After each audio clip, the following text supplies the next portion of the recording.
Hello विद्यार्थी मित्रों, हूँ मयूर लिंबाचिया आप सौનું हार्दिक स्वागत करूँ छूँ। विद्यार्थी मित्रों, आज આપણે ધોરણ 12 પ્રકરણ નંબર 1 માં મહત્વનો ટોપિક ગૌસનો નિયમ જોવા જઈ રહ્યા છીએ, જેને ગાઉસનો નિયમ પણ આપણે કહેતા હોઈએ છીએ। વિદ્યાર્થી મિત્રો, આપણે ગાઉસના નિયમ ઉપર જતા પહેલા જે વિદ્યાર્થી મિત્રો ચેનલ ઉપર નવા છે, ફર્સ્ટ ટાઈમ વિડિયો જોઈ રહ્યા છે અને જો એમને મારી ટીચિંગ મેથડ પસંદ આવતી હોય, વિડીયો પસંદ આવતો હોય તો એમને રિક્વેસ્ટ છે કે ચેનલને સબસ્ક્રાઈબ કરે, બેલ આઇકોન પણ જરૂરથી દબાવે, જેથી કરીને હું 12th સાયન્સના ચેપ્ટર વાઇઝ અને ટોપિક વાઇઝ વિડીયો જ્યારે ચેનલ ઉપર મૂકું ત્યારે એમને નોટિફિકેશન મળે અને એ પોતે એનો લાભ લઈ શકે। તો ચલો વિદ્યાર્થી મિત્રો, હવે આપણે આજનો ટોપિક ગાઉસનો નિયમ અથવા ગૌસનો નિયમ શરૂ કરીએ। તો વિદ્યાર્થી મિત્રો, આપણે આના પહેલાં વિદ્યુત ફ્લક્સની પરિકલ્પના સમજેલા હતા। ધારો કે એક સમાન વિદ્યુત ક્ષેત્ર મારી પાસે છે। આ સમાન વિદ્યુત ક્ષેત્રમાં જો કોઈ પૃષ્ઠ મૂકવામાં આવે, ધારો કે એક આ પૃષ્ઠ મૂકેલું છે,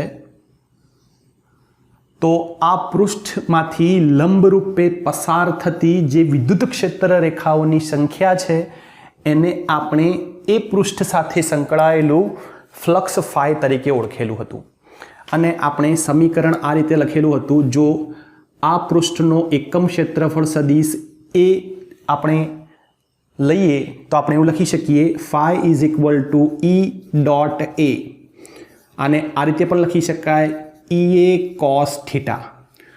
પરંતુ વિદ્યાર્થી મિત્રો, આ જે સમીકરણ છે એ સમીકરણ ત્યારે જ આપણે એપ્લાય કરી શકીએ, વાપરી શકીએ જ્યારે વિદ્યુત ક્ષેત્ર સમાન હોય અને સાથે સાથે પૃષ્ઠ પણ કેવું હોવું જોઈએ, સમતલ હોવું જોઈએ।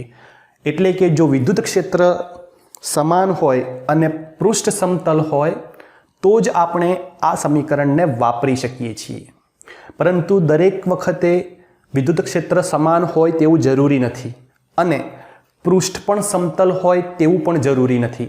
ધારો કે મારી પાસે કોઈ આ રીતની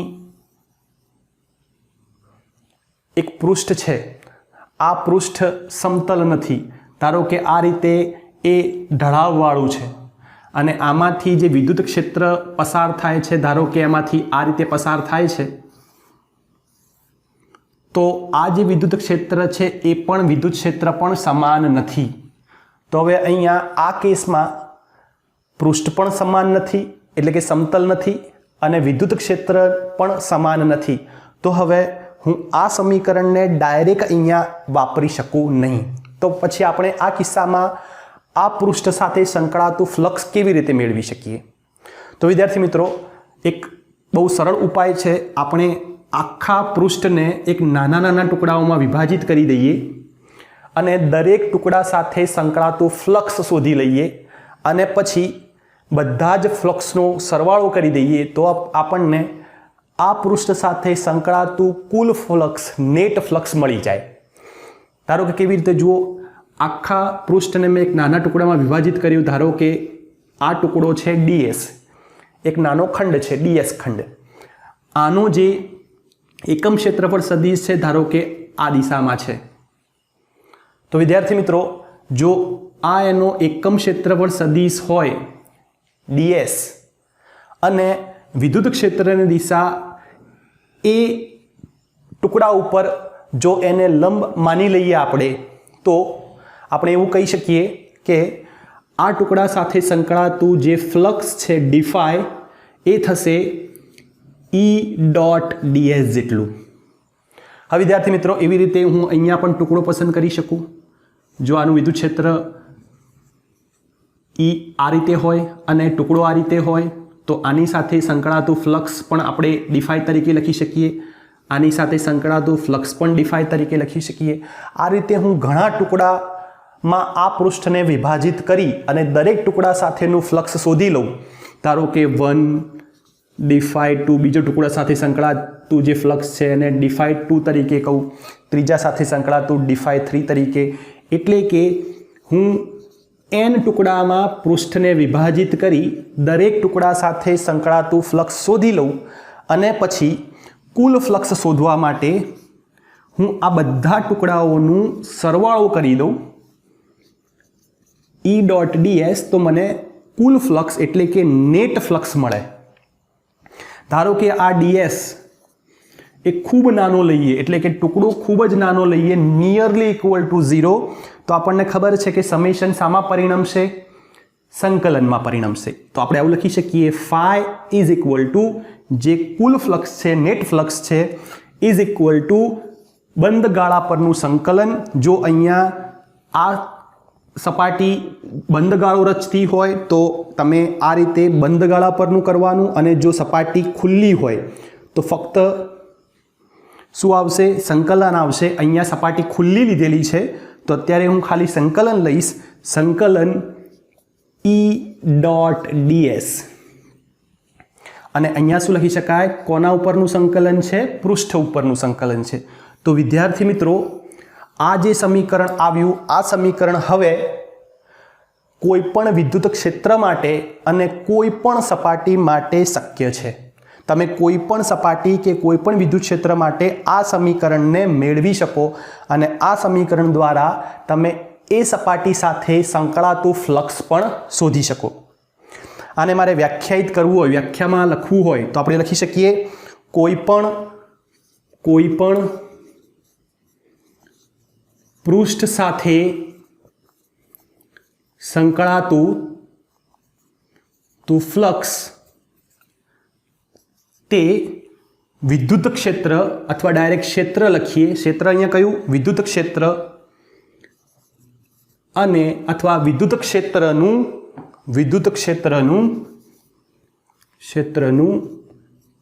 તે પૃષ્ઠ પરનું પૃષ્ઠ સંકલન થશે. તો આપણે એવું લખી શકીએ કે કોઈ પણ પૃષ્ઠ સાથે સંકળાતું ફ્લક્સ એ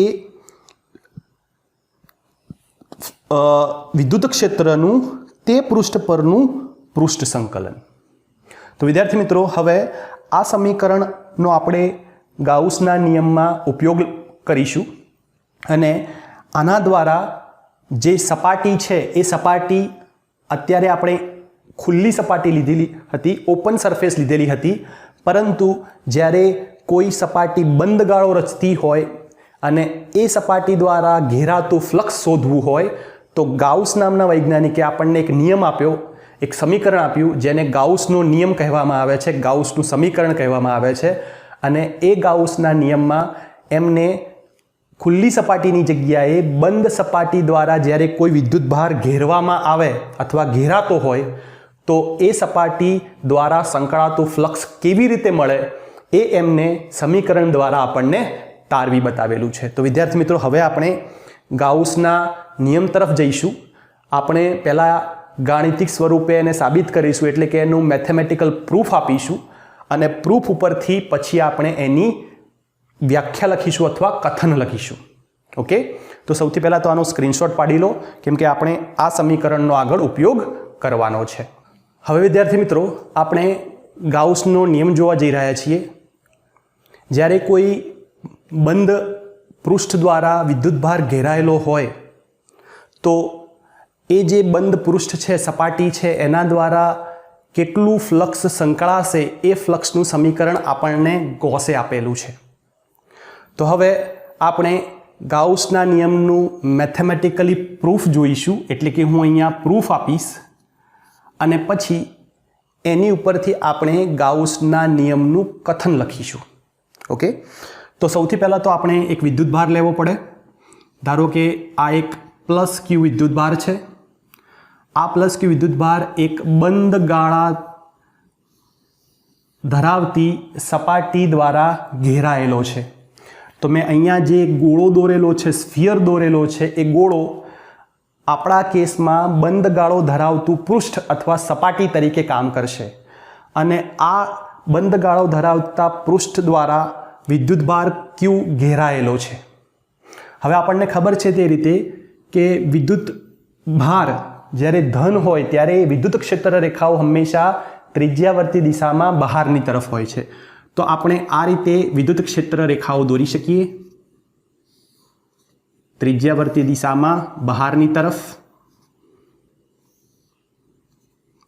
ધારો કે વિદ્યાર્થી મિત્રો, અહીંયાથી જે ગોળાની ત્રિજ્યા છે, કેન્દ્રથી ગોળાની ત્રિજ્યા છે, એને આપણે જો r તરીકે લખીએ તો હવે આપણે ગાઉસના નિયમ દ્વારા આ જે બંધ ગાળો ધરાવતું પૃષ્ઠ છે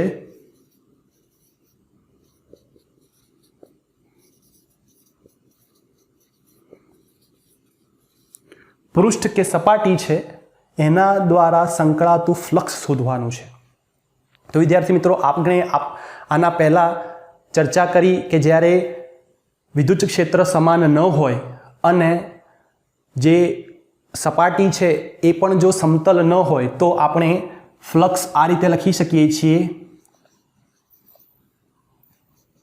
E.ds. બરાબર છે. આ સમીકરણ આપણે આના પહેલાં મેળવેલું છે અને આ સમીકરણ કોઈ પણ સપાટી માટે અને કોઈ પણ વિદ્યુત ક્ષેત્ર માટે, એટલે કે વિદ્યુત ક્ષેત્ર સમાન ન હોય તો પણ તમે આ સમીકરણને વાપરી શકો છો. તો હવે આ બંધ ગાળા ધરાવતું જે પૃષ્ઠ છે એના દ્વારા સંકળાતું જો મારે ફ્લક્સ મેળવવું હોય તો મારે શું કરવું પડે? આ સમીકરણનો ઉપયોગ કરવો પડે અને આ સમીકરણનો ઉપયોગ કરી મારે આ બંધ ગાળા દ્વારા સંકળાતું ફ્લક્સ શોધી કાઢવું પડે. તો ચલો શોધી નાખીએ. તો તમને ખબર છે કે જ્યારે મારે કોઈ બંધ ગાળા ઉપર ફ્લક્સ શોધવું હોય તો હું શું કરીશ? સૌથી પહેલાં તો આગળ આપણે ચર્ચા કરીએ પ્રમાણે આ જે બંધ ગાળો છે એની ઉપર એક નાનો ખંડ ધારી લઈશ.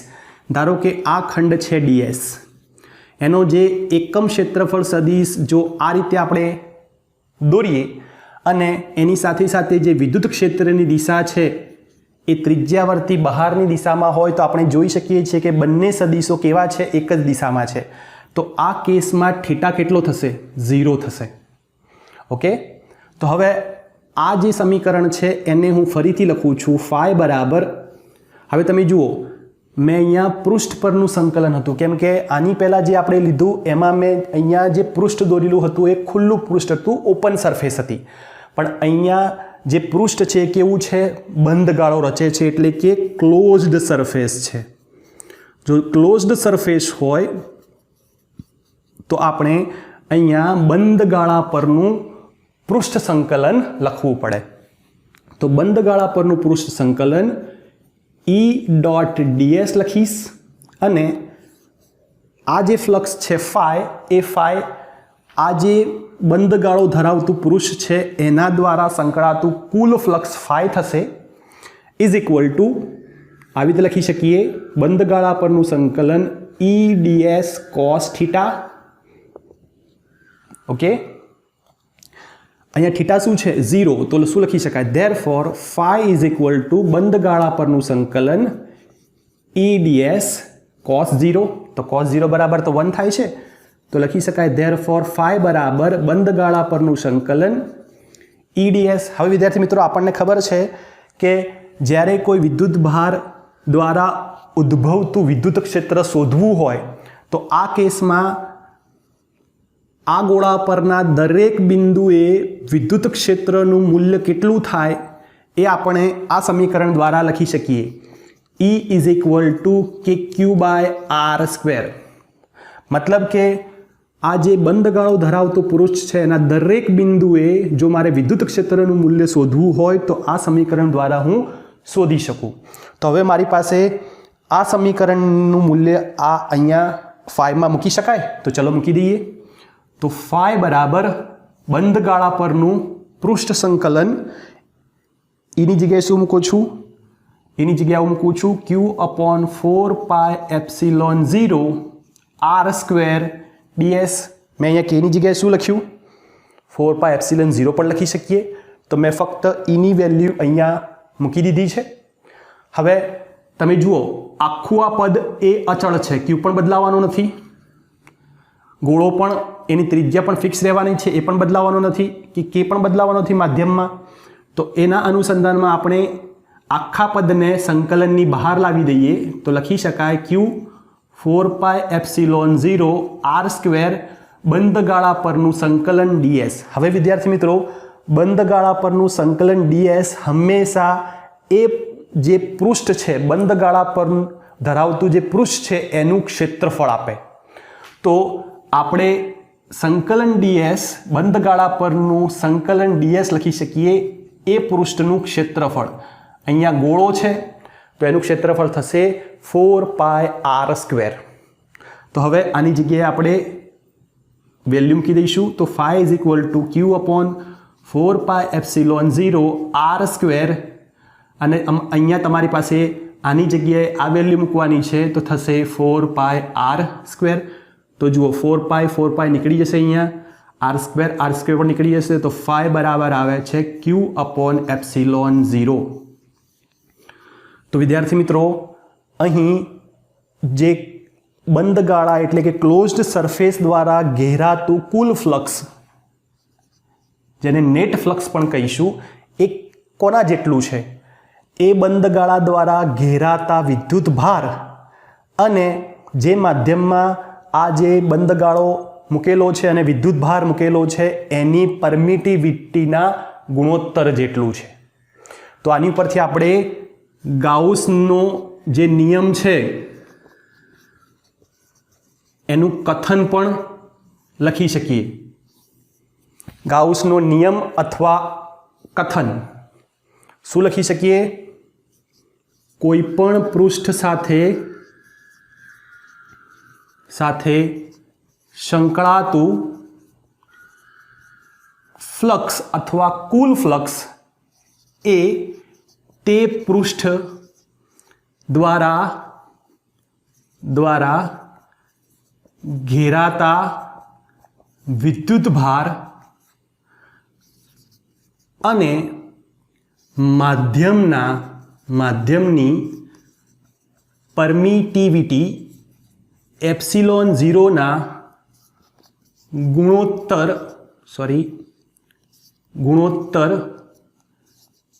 જેટલું હોય છે.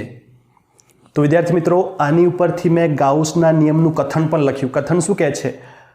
કોઈપણ પૃષ્ઠ દ્વારા ઘેરાતું કુલ ફ્લક્સ એ તે પૃષ્ઠ દ્વારા ઘેરાતા વિદ્યુત ભાર અને માધ્યમની પરમિટિવિટીના ગુણોત્તર જેટલું હોય છે. તો આ જ વસ્તુ મેં ગાઉસનું જે કથન છે એને મેથેમેટિકલીમાંથી મેં શાબ્દિક વર્ણન કર્યું છે. તો વિદ્યાર્થી મિત્રો, આ છે ગાઉસનો નિયમ. બહુ સરળ રીતે મેં સમજાવવાનો પ્રયત્ન કર્યો છે. તમને છતાં પણ કોઈ મૂંઝવણ હોય તો તમે કમેન્ટ સેક્શનમાં મને લખી જણાવો. હવે આના અનુસંધાનમાં એટલે કે ગાઉસના નિયમના અનુસંધાનમાં કેટલાક મુદ્દાઓ આપણે યાદ રાખવાના છે. તો હવે આનો સ્ક્રીનશોટ પાડી લો. આના પછી હું ગાઉસના નિયમને લગતા કેટલાક મહત્ત્વના મુદ્દાઓ વિશે ચર્ચા કરવાનો છું. તો પહેલાં સ્ક્રીનશોટ પાડી લો. આપણે ઇરેઝ કરી અને પછી ગાઉસના નિયમને લગતા કેટલાક મહત્ત્વના મુદ્દાઓ જોઈ લઈએ. હવે વિદ્યાર્થી મિત્રો, આપણે ગાઉસના નિયમના કેટલાક અગત્યના મુદ્દા જોઈએ. મેં અહીંયા 4 જે મહત્ત્વના મુદ્દા છે એનો સમાવેશ કરેલો છે. એમાં સૌથી પહેલો મુદ્દો છે બંધ પૃષ્ઠ દ્વારા ઘેરાતો વિદ્યુત ભાર જો શૂન્ય હોય તો એ પૃષ્ઠ દ્વારા ઘેરાતું ફ્લક્સ પણ કેવું હોય છે? શૂન્ય હોય છે. તો વિદ્યાર્થી મિત્રો, ધારો કે એક આ બંધ ગાળો ધરાવતું પૃષ્ઠ છે, એના અંદર મેં વિદ્યુત ભાર 0 ગણ્યો. જો વિદ્યુત ભાર 0 ગણું તો ગાઉસના નિયમ અનુસાર phi = q/ε થશે. જો q 0 કરીએ તો phi પણ શું થઈ જાય? 0. અને સાથે સાથે તમારી પાસે બીજું પણ સમીકરણ છે, phi = EDS.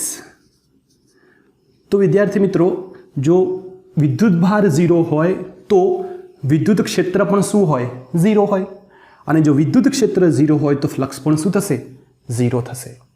એવી રીતે ઉલટું વિચારીએ કે જો આ પૃષ્ઠ દ્વારા ઘેરાતું ફ્લક્સ જો 0 હોય તેનો મતલબ કે એ પૃષ્ઠ દ્વારા કોઈ પ્રકારનો વિદ્યુત ભાર ઘેરાતો નથી. આ બંને સાચા છે, બંને તમે લખી શકો છો। ફરીથી રિપીટ કરું છું, કોઈ પણ બંધ પૃષ્ઠ દ્વારા ઘેરાતો વિદ્યુતભાર Q ઇઝ ઇક્વલ ટુ 0 તો ફાઈ ઇઝ ઇક્વલ ટુ 0, અને જો ફાઈ ઇઝ ઇક્વલ ટુ 0 એટલે કે આ બંધ ગાળાના પૃષ્ઠ દ્વારા કોઈ પણ વિદ્યુત ફ્લક્સ સંકળાતું નથી, એનો મતલબ કે એના દ્વારા કોઈ વિદ્યુત ભાર પણ ઘેરાતો નથી। ચલો બીજો મહત્વનો મુદ્દો જોઈએ। બંધ ગાળો ધરાવતું પૃષ્ઠ કોઈ પણ આકારનું હોઈ શકે છે। હવે એ જે બંધ ગાળો ધરાવતું પૃષ્ઠ આપણે લીધું એને આપણે કહીશું ગાઉસિયન સરફેસ અથવા ગૌસિયન સરફેસ, ગૌસિયન પૃષ્ઠ। તો ગૌસિયન પૃષ્ઠ કોઈ પણ આકારનું હોઈ શકે। ગાઉસનો નિયમ કોઈ પણ આકારના ગૌસિયન પૃષ્ઠ માટે સત્ય છે। તો આ નિયમને તમે આ રીતે પણ લખી શકો કે કોઈ પણ આકાર માટેના ગાઉસિયન પૃષ્ઠ માટે ગાઉસનો નિયમ સત્ય છે। આ બંને એક જ પ્રકારે તમે લખી શકો છો।